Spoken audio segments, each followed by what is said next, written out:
Krishna thoughts by Seeja എന്ന എൻ്റെ YouTube ചാനലിലേക്ക് എല്ലാവർക്കും സ്വാഗതം. തെക്കൻ ഗുരുവായൂർ എന്നറിയപ്പെടുന്ന തെക്കൻ ചിറ്റൂർ ക്ഷേത്രം സാക്ഷാൽ ഗുരുവായൂരപ്പൻ തന്നെയാണ് ചിറ്റൂരപ്പൻ. ഇവിടെ തൊഴുതാൽ തീരാത്ത ദുരിതങ്ങളില്ല. എറണാകുളം നോർത്തിൽ നിന്നും 6 കിലോമീറ്റർ ചിറ്റൂർ റോഡിൽ വന്നാൽ ക്ഷേത്രത്തിലെത്താം. രാജാക്കന്മാരുടെ അധീനതയിലായിരുന്ന ക്ഷേത്രം ഇപ്പോൾ കൊച്ചിൻ ദേവസ്വം ബോർഡിന്റെ കീഴിലാണ്. രാജാക്കന്മാർക്ക് ക്ഷേത്രത്തിലെത്താനാണ് ചിറ്റൂർ റോഡ് തന്നെ നിർമ്മിച്ചത്. ഈ ക്ഷേത്രത്തിന്റെ ഏറ്റവും വലിയ സവിശേഷത എന്താണെന്നാൽ പ്രതിഷ്ഠയ്ക്കുള്ള വിഗ്രഹം ഭഗവാൻ തന്നെ എത്തിച്ചു കൊടുത്തു എന്നുള്ളതാണ്. 1700 വർഷങ്ങൾക്ക് മുൻപ് ഇവിടെ ഒരു ഭദ്രകാളി ക്ഷേത്രം മാത്രമാണ് ഉണ്ടായിരുന്നത്.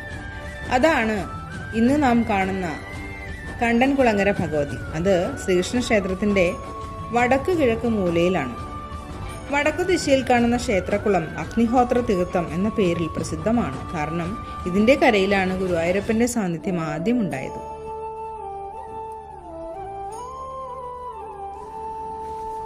കൊച്ചി രാജവംശത്തിന്റെ കൈമൾമാരിൽ പ്രധാനികളായിരുന്നു ചേരാനല്ലൂർ കർത്താക്കൾ. അതിൽപ്പെടുന്ന രാമൻ കർത്ത വലിയ ഗുരുവായൂർ ഭക്തനായിരുന്നു. തിങ്കൾ ഭജനം മുടങ്ങാതെ നടത്തിയിരുന്നു. വാർദ്ധക്യ സഹജ കാരണങ്ങളാൽ ഗുരുവായൂർ ദർശനവും തിങ്കൾ ഭജനവും മുടങ്ങുമല്ലോ എന്നോർത്ത് അദ്ദേഹം ഗുരുവായൂരപ്പനോട് സങ്കടപ്പെടുമായിരുന്നു. ഭക്തരുടെ സങ്കടം ഭഗവാന് കേൾക്കാതിരിക്കാൻ കഴിയില്ലല്ലോ. ആയിടയ്ക്ക് ഒരു ദിവസം രാമൻ കർത്ത ഇന്നു ക്ഷേത്രം ഇരിക്കുന്നതിന്റെ കാവിൻകരയിലുള്ള കുളത്തിൽ കുളിക്കാനിറങ്ങി. കുളി കഴിഞ്ഞ് തിരിച്ചിറങ്ങി തന്റെ ഓലക്കുട എടുക്കാൻ തുനിഞ്ഞപ്പോൾ കുട അനങ്ങുന്നില്ല. അവിടെ അദ്ദേഹം ഓലക്കുടയിൽ ഗുരുവായൂരപ്പന്റെ സാന്നിധ്യം തിരിച്ചറിഞ്ഞു. അങ്ങനെ അവിടെ തന്നെ ശ്രീകൃഷ്ണന് ഒരു ക്ഷേത്രം പണിയാമെന്ന് തീരുമാനിക്കുകയും ചെയ്തു. ഈ സമയത്ത് തന്നെ ഗുരുവായൂർ തന്ത്രി ചേന്നാസ് നമ്പൂതിരിപ്പാടിന് ഭഗവാന്റെ സ്വപ്ന ദർശനമുണ്ടായി. ചിറ്റൂർ ദേശത്ത് വേഗം എത്തണമെന്നും അവിടെ തന്റെ പ്രതിഷ്ഠ നടത്തണമെന്നും പ്രതിഷ്ഠയ്ക്കുള്ള വിഗ്രഹം സമയമാവുമ്പോൾ താൻ തന്നെ എത്തിച്ചോളാമെന്നതായിരുന്നു ഭഗവാന്റെ അരുളപ്പാട്. അങ്ങനെ ചേന്നാസ് നമ്പൂതിരിപ്പാട് ചിറ്റൂരെത്തി പ്രതിഷ്ഠയ്ക്കുള്ള ഒരുക്കങ്ങൾ ആരംഭിച്ചു. ഈ സമയത്ത് ഒരു ബാലന്റെ രൂപത്തിൽ വിഗ്രഹം ഭഗവാൻ തന്നെ എത്തിച്ചു. വിഗ്രഹപ്രതിഷ്ഠ തന്ത്രി യഥോചിതം നടത്തുകയും ചെയ്തു.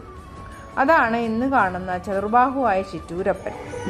ഉപപ്രതിഷ്ഠകളായി ഗണപതി, മഹാദേവൻ, അയ്യപ്പൻ, ബ്രഹ്മരക്ഷസ്, നാഗങ്ങൾ. പടിഞ്ഞാറേ നടയ്ക്ക് മതിലിന് പുറത്തെ ഒരു ഹനുമാൻ സ്വാമി ക്ഷേത്രവും ഇവിടെയുണ്ട്.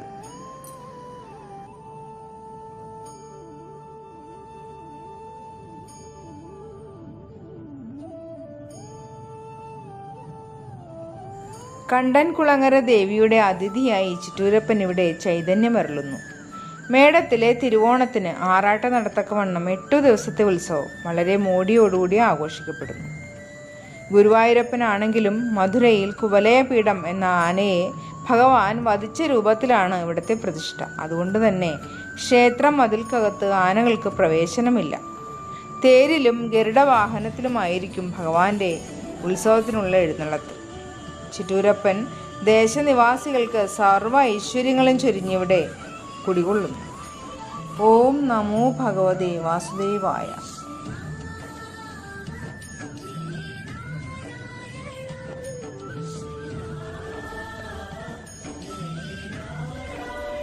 ിനി മഞ്ജുള